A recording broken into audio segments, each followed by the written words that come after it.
Bonjour et merci de m'écouter. Dans la formation de référencement naturel, on est là dans les aspects techniques. On approche de la fin en fait des aspects techniques liés au référencement naturel. On va passer ensuite sur d'autres concepts. Mais là, on est aujourd'hui sur le fichier sitemap. Alors, vous allez pas mal en entendre parler de par les référenceurs, les personnes avec qui vous allez discuter au sujet du référencement naturel. Au sein de cette vidéo, je vais vous expliquer ce que c'est que ce fichier sitemap, comment vous pouvez en fournir un à Google et dans quel cas l'utiliser. Et vous allez voir qu'au final, je pense ne pas être d'accord sur ce fichier sitemap avec certaines personnes dans son utilisation, et je vais vraiment essayer de me justifier le mieux possible. Alors qu'est-ce que le fichier sitemap? C'est un plan de site, d'ailleurs le fichier porte bien son nom, sauf que c'est pas un plan de site à destination des internautes. C'est-à-dire que vous pouvez tout à fait avoir une page sur votre site, plan de site, qui aide l'internaute à voir un peu où il en est, etc. Le rôle du fichier sitemap, c'est pas ça. C'est à destination des robots, c'est-à-dire qu'aucun internaute ira lire ce fameux fichier sitemap. Donc pourquoi il ira pas le lire?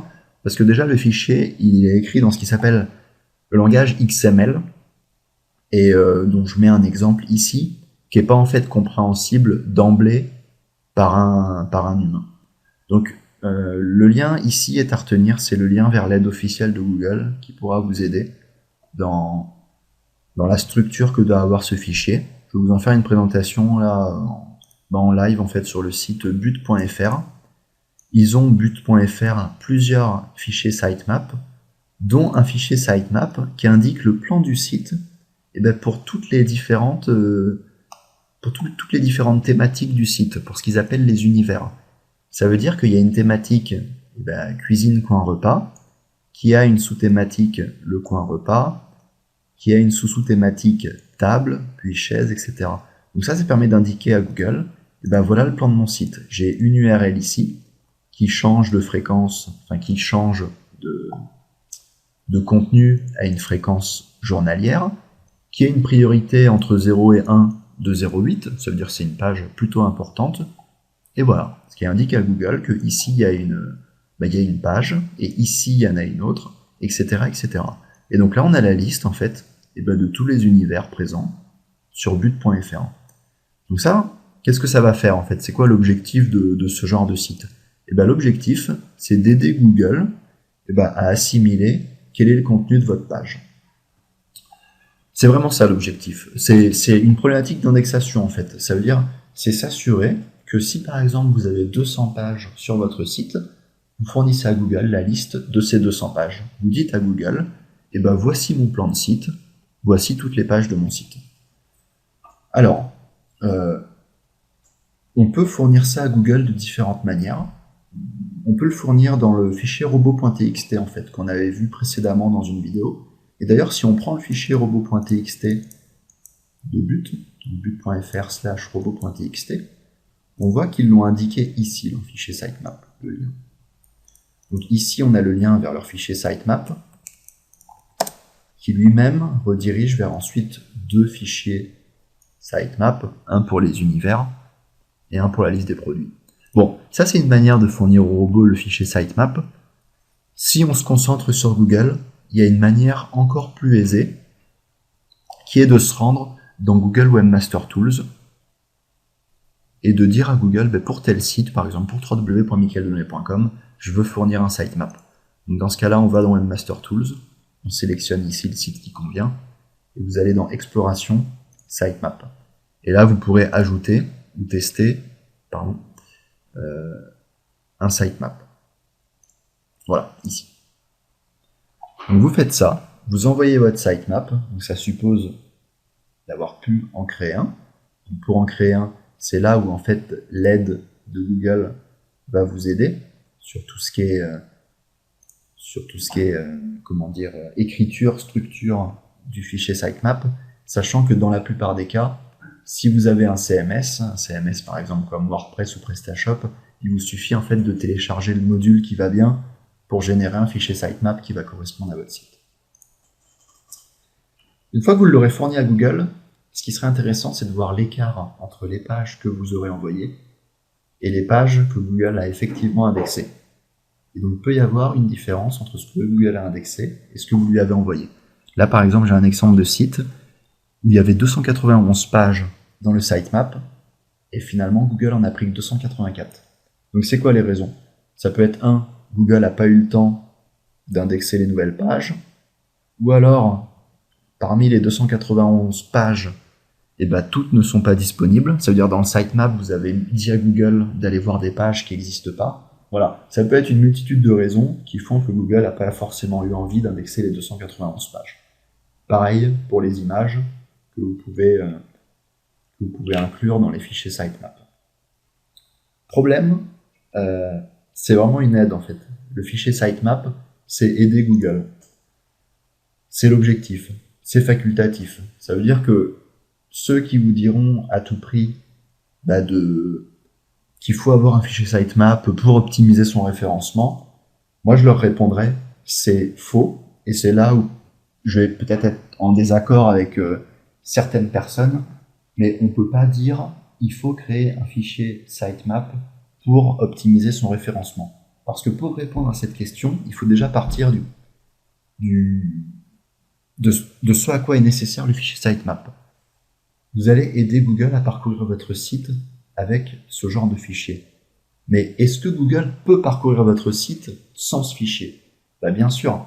Et en fait, il y a même des centaines de cas, même bien plus que des centaines, où vous avez un site qui a par exemple une centaine de pages, et ce site-là n'a jamais eu besoin de fournir un fichier sitemap à Google pour que Google comprenne bien que le site a 100 pages, etc.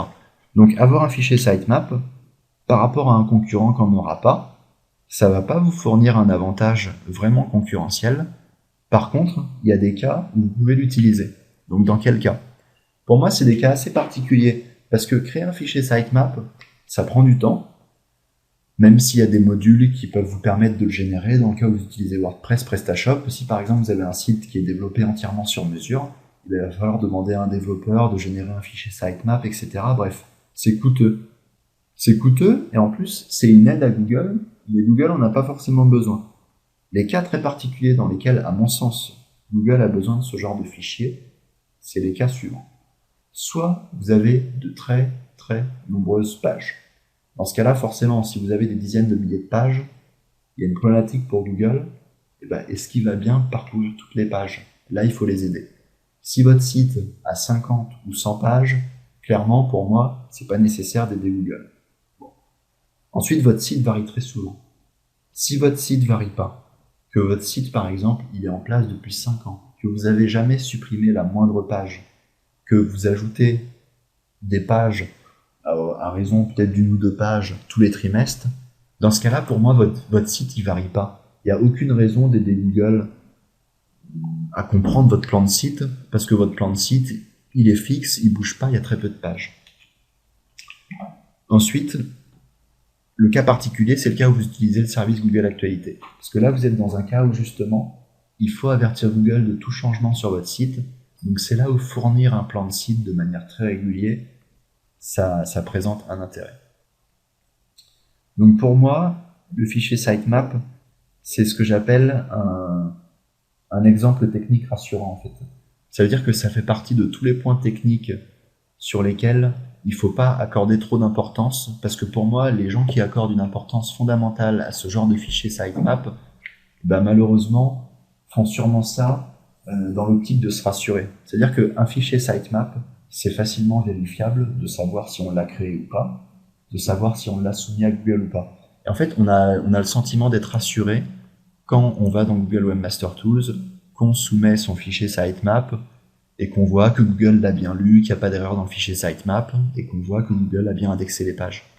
On est rassuré, mais la question qu'il faut se poser, c'est est-ce que sans ce fichier sitemap, Google aurait quand même connu vos pages? Par exemple, sur michaeldelaunay.com, jamais fourni de fichier sitemap. Si je demande à Google ce qu'il connaît de mon site, il y a toutes les pages de mon site. Il y a même des pages en fait en plus, voilà, qui ne devraient pas être indexées.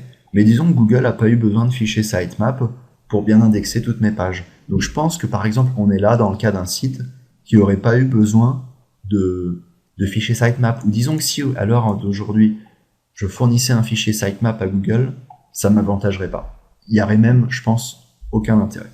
Donc voilà, c'est vraiment sur ça que je voulais insister, surtout dans cette vidéo, et c'est pour ça que j'ai commencé la présentation en disant que je serais peut-être en désaccord avec certains. Bon, en réalité, je pense pas être en désaccord avec certaines personnes, mais c'est juste que dans toute la liste des choses que vous pourrez rencontrer sur tout ce qui concerne l'optimisation du référencement, je me méfie vraiment du fichier sitemap, parce qu'il y a vraiment beaucoup de clients qui viennent vers moi en me disant « il me faut un fichier sitemap, j'ai un développeur qui peut me faire un fichier sitemap propre, mais ça va lui prendre une journée de travail, etc.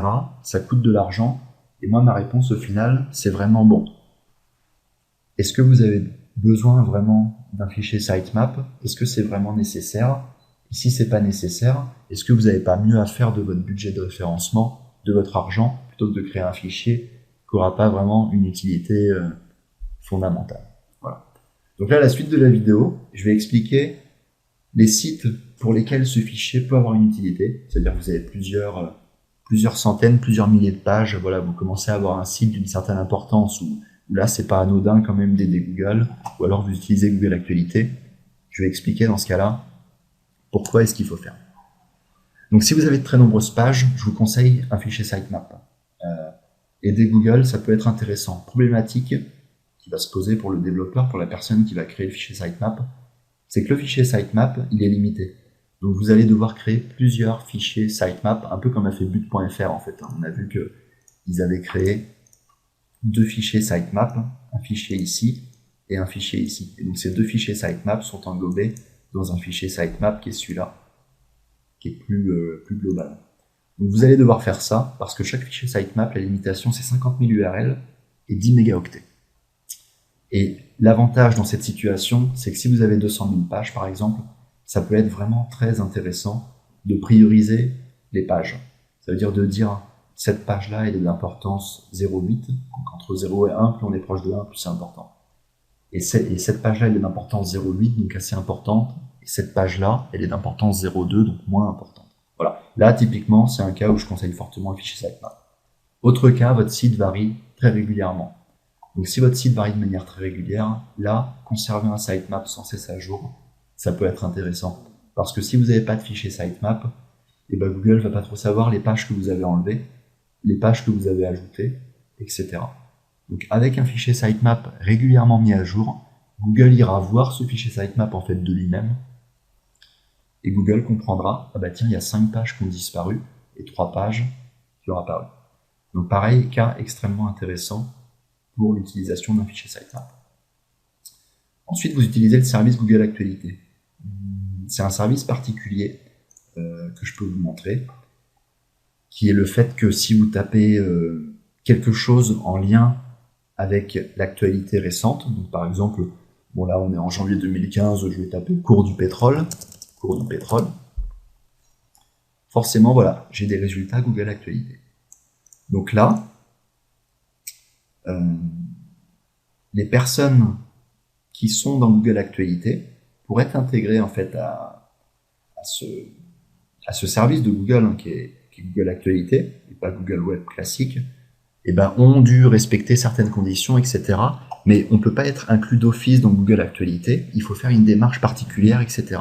Et donc les personnes, les sites qui sont dans Google Actualité, elles ont un contenu qui bouge régulièrement. On voit par exemple que boursier.com a publié quelque chose il y a 19 minutes. Donc pour que ce service de Google Actualité fonctionne correctement, c'est en fait très intéressant que les sites qui sont dans Google Actualité proposent un sitemap sans cesse mis à jour à Google. Voilà. Donc chaque fois qu'il y a un article qui est ajouté, le sitemap est mis à jour avec la date de publication de l'article, etc. Et comme ça, Google peut s'organiser. Donc si vous utilisez le service Google Actualité, c'est un conseil presque primordial parce qu'il y a des situations où Google Actualité peut s'en sortir sans sitemap, mais vraiment, le conseil numéro 1, c'est d'avoir un sitemap sans cesse à jour. Donc là, l'utilisation du sitemap est vraiment entièrement justifiée. Donc dans les autres cas, bon, si vous avez un petit site qui n'est pas dans Google Actualité et en plus qui bouge jamais, et ben moi, je vous recommande vraiment de pas trop vous attarder sur ce fichier-là. Alors bien sûr, dans l'idéal, si vous avez le temps de vous attarder sur tous les aspects de votre référencement, et ben créer un fichier sitemap, bon, ce sera toujours ça de fait. Mais je pense vraiment que si vous devez prioriser là où vous devez passer du temps en termes de référencement, et bah passez d'abord du temps sur la pertinence de votre site, sur l'intérêt suscité par votre site, etc. Sur plein d'aspects en fait qu'on va voir prochainement, plutôt que sur le fichier sitemap. Ça ne doit pas être négligé, mais malheureusement, enfin moi c'est ce que je constate, il est trop souvent mis en avant en fait. Il y a beaucoup d'articles en fait sur ces fichiers sitemap, et moi je trouve vraiment que le rôle est extrêmement limité en fait. Que je considère que c'est un rôle un peu de prérequis technique, mais c'est pas vraiment ça qui va vous accorder un avantage vraiment stratégique par rapport à la concurrence. Voilà. Si vous êtes dans le cas d'un gros site, ça sera une aide, mais ça sera pas une optimisation qui, à mon sens, est fondamentale.